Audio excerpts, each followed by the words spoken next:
One time, they made a show called Malaysian Girls, and they casted Malaysian Girls. Today, I'm uploading an old conversation I had with Anrie Too, actress and theatre practitioner. She talks about how she uses theatre to teach underprivileged kids. So check this out. Anrie Too, welcome to the show. Yes, thank you for having me. Yes, and thank you for bringing Holly. Yes, this is Holly Politely. Holly Politely, that's a full name. Yeah, because we named her after Audrey Hepburn in Breakfast at Tiffany's. Oh. Holly Golightly. Holly Golightly. Yeah, so we changed it to Holly Politely. Oh. Get it? Paul. Paul. Because we're funny. We think we're funny that way. You are. I'll give you something to laugh.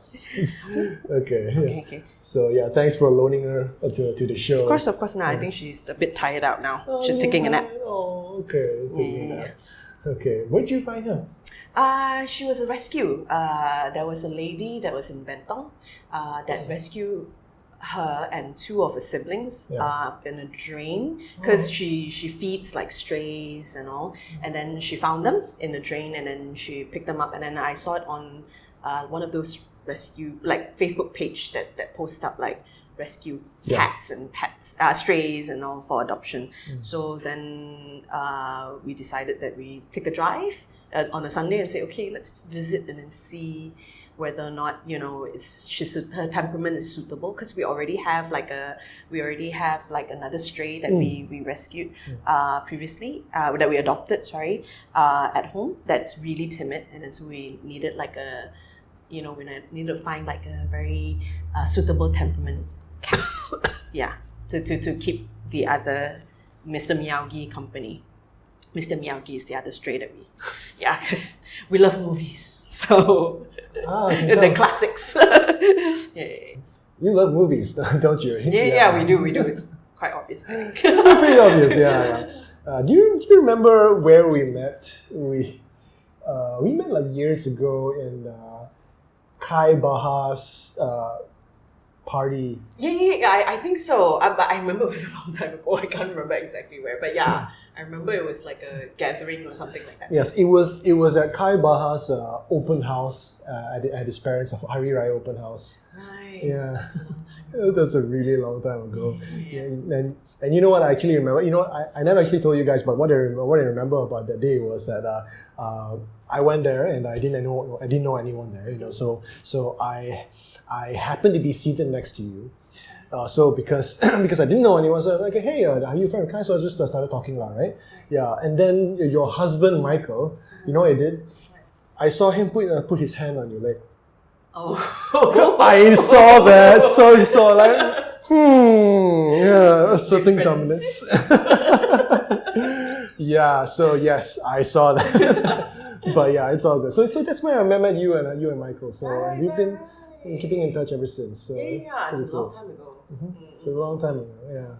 Congrats on graduating from your Masters in Performing Arts. Yes, Masters of Performing Arts. Yeah, thank you so much. Masters of Performing Arts. I know, right? Like, so weird. My parents would be so proud. Whoa, spend so much money to get Masters of Performing Arts. They must be proud. Yeah, well, actually, it's something that I've always wanted. Getting a Master's is always something that I always wanted to do. Yeah. And I actually didn't have like a degree in performing arts. I actually had a degree in mass communication, a major in public relations, because it's more practical back then when I was getting my degree. It's practical? Yeah, you get to work in like agencies and you get to work in like, firms, PR firms. But but I never really kind of took on to the life of the corporate life, but instead I gravitated towards, I used my PR skills and worked for a lot of non-profit organizations, and for many years, and while I was doing that, I was still pursuing my passion in theatre, acting, singing, performing in general. And after doing that for a number of years, then I decided, I've always talked about wanting to get my master's, and then it's something that I really wanted to do for myself. And I'm thinking to myself, since I want to do my master's and it's not for anyone else but for me, why don't I study master's in performing arts? Because then it's something that I'm really passionate about, and I get to validate my experiences as a Right. performer, because I've never studied the theory. Everything I learned about how to be an actor or like a performer, I learned from set. I learned from stage. I learned through rehearsals. Yeah. So I thought like, hey, maybe then I can like legitimize some of the learnings I have, and study performing arts. I see. Yeah, Okay. You were in this show some years ago that I managed to see. It's called Malaysian Girls. Yes, because I'm a Malaysian girl. I see. And therefore, you're perfect for the role. Okay. Yeah. It was actually quite an experience in Malaysian Girls, because when I found out about the audition for Malaysian Girls, I've actually been doing.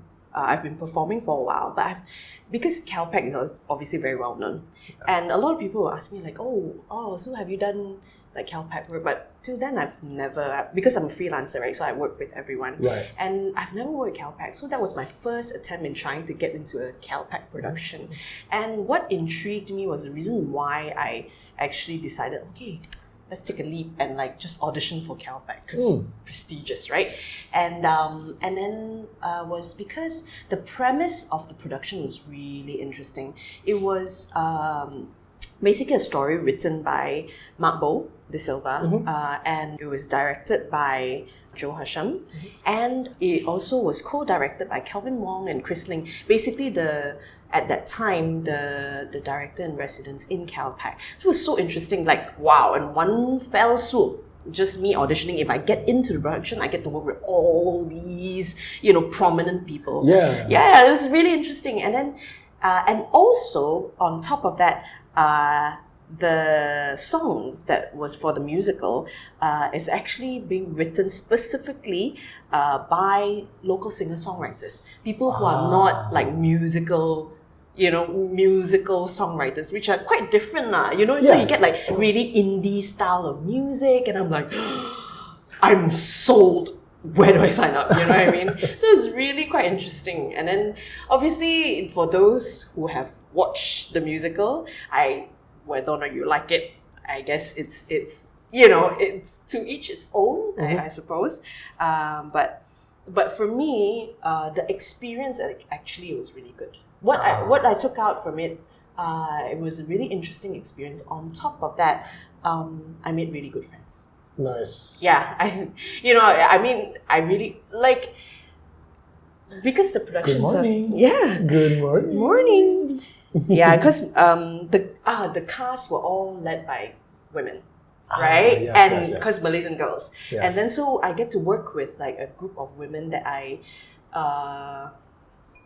don't usually, that you don't usually get many opportunities. I think in Malaysia as well. I think all around the world. I think a lot of women. Sorry, I think it's an issue that we all face in terms of performing arts, and everybody's trying to fight for opportunities, especially for women, because there just aren't as many women roles available in like the performing arts. And we always have to create opportunity for ourselves. And then when you have a piece like that, it's always quite interesting, and it's a pity because we don't have more of it, because it's like, I think all around the world, women are really, now I think we're very aware of the fact that we can't just sit around and wait for opportunities, because things like good writing, like good theatre piece and all that, like, if you think about it, a lot of it is actually very heavily based on male protagonists. Right? And then and in Malaysia, in performing arts,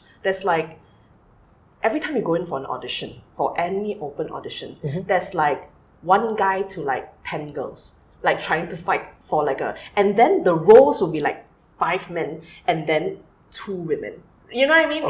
I mean, of course I'm generalizing, of course I'm exaggerating, but you get the idea, right? So it's very unfortunate, and then I feel like, we need to kind of create more opportunities. Like, we need to tell more women's stories. Okay. I don't know how I got that. Yeah, Malaysian Girls. But it's true. It was an interesting opportunity, because then being in like a production to where it's predominantly women, it's also interesting because then a lot of people are like, oh, are they cat fights? But no, actually, we got along really, really well. And then, I genuinely developed like a really good friendship with these women, and I still do. We still keep in contact and we're still working with one another, and it's very nice. It speaks volume about like the local theatre community. Okay, yeah, it goes to show like if you really pull together the effort to put something original, something that stands for something, and then these kind of things that happen, relationships get formed. It's like I feel like it's the effort lah. Like the end product. Again, like I said, to each its own, like whether or not you like it. But then the thing is, it's the process. It's the process that kind of make a production. And that's the reason why I love theatre. Like a lot of people will ask, like, why do you do more theatre than you do like films and like TVs? For me, it's because I really enjoy the process. Like being able to look at a script and like really dissect and understand like, what is the context? Like, who am I being? I'm not saying that that's not available for film, but generally, we know production time is generally shorter, and you know what I mean. Yes. And everybody is there like in crunch time. Like they only have X amount of time, and then we won't get the luxury of being able to sit down. Like, what do you think? Why do you think my characters say this? You know what I mean? But in theatre, you do, and that's the magic, you know? The magic's in immersing into the character, into the script, and that's where you get to really swim in it. Yeah, you get to indulge in the words that's written. I think that's amazing. Very cool. I want to talk about why you went for your master's. You want to get into education now? You want to teach? Yeah. So basically, what happened was after a number of years working with non-profit, I decided that, when I decided to pursue my master's, and I had to make a decision because I had to do a research paper for my dissertation for my master's in order to graduate, and I have to pick a topic that I'm really interested in. And being someone that's from the background of like working with non-profit, and I decided that why don't I kind of merge the both worlds, understanding what I know, knowing what I know about like the underprivileged communities, and also my passion for the performing arts. I'm like, what if I kind of merge these two things and try to understand how drama education can actually impact the underprivileged communities? Because at that time when I first started pursuing my master's, I was lucky enough to be given opportunities to actually start teaching. As a freelance educator, trainer for like underprivileged communities, like go into schools and by utilizing drama activities, I teach English to these underprivileged schools that we have, and it was really interesting. It was really enlightening because you can actually see how because drama activities is so transcendent, I guess, to a certain extent. It's so how do you say? There's a lot of use of physicality and like vocal that's not intimidating. I think that's the word I was looking for. Yeah. So drama activities are not intimidating. Excuse me. Yeah. They're not, drama activities are not intimidating at all for like students to be able to kind of like, even though they don't understand the language, but they can understand the activity. They can play games. It's like it's a game. Yeah, it's a game for them. So long as they understand the rule, then they're able to participate. I think participation is the most important thing. And once they engage, they're immersed in that game, then the education comes easier. Because you're giving them instructions and they want to learn because they want to win, or they want to do well, right? So that's how drama can actually immerse them, and then because you're giving them instructions in English, and then they will need to understand, and then it gets all wrapped up in this whole thing. And from that I realized that drama can be this bridge into education, not necessarily just in language, like teaching languages like English, Bahasa, whatever. It can also be used as like a tool, classroom tools to teach like science or like math. So long as we have the creativity to think like, okay, how do I want to teach this? How do I actually apply these activities into the classroom, make it more interesting? Like for instance, one of the examples I always like to use, a very basic drama activity would be like, we walk around the room and we need to fill the space, right? Yeah. If you've ever done it, so we just walk around the room. Yeah. So the idea is that drama activity is for us as actors to be able to understand like our spatial awareness, right? Which space needs to be filled up. Very simple. Yeah. So we use that exercise, right, for the students to kind of walk around. So for them, it's like, okay, we just ask them to walk around. But the idea is that, imagine if I apply that in the science class and said, imagine you're an atom, right? Part of an atom, right? So then what happens is that, when you hit each other in a room, in a tight space, what happens, right? You move away. So what is the object, right? There's different things. So are you an ice or like a pupajal or like a chichair, right? Okay. So imagine. So then that way, if you can apply it, then the students will like, because they physically are involved in the activity rather than me drawing like a square and then there's like atoms. Correct? Now they are the atoms, and how do they function within that box? These concepts manifest in a physical space and then become understanding easier. Yeah, okay. So that's fascinating. Yeah, so all these things are like tools. So then that's where I understand that drama education is a tool that can allow to elevate like education in general. Then why are we not using it in our public education? Okay. Like we should get more involved and we should integrate it more into our public education. That's really my belief, which is why I decided to do a research on the matter and whether or not the impact does. And from based on the really basic basic research that I've done for my dissertation or my thesis, it proves that it does. So we should do more. Very nice. I'm glad you got into it. I'm glad you got your master's and getting into education. That's all the time we have. Thank you very much, Anrie, for being on the show.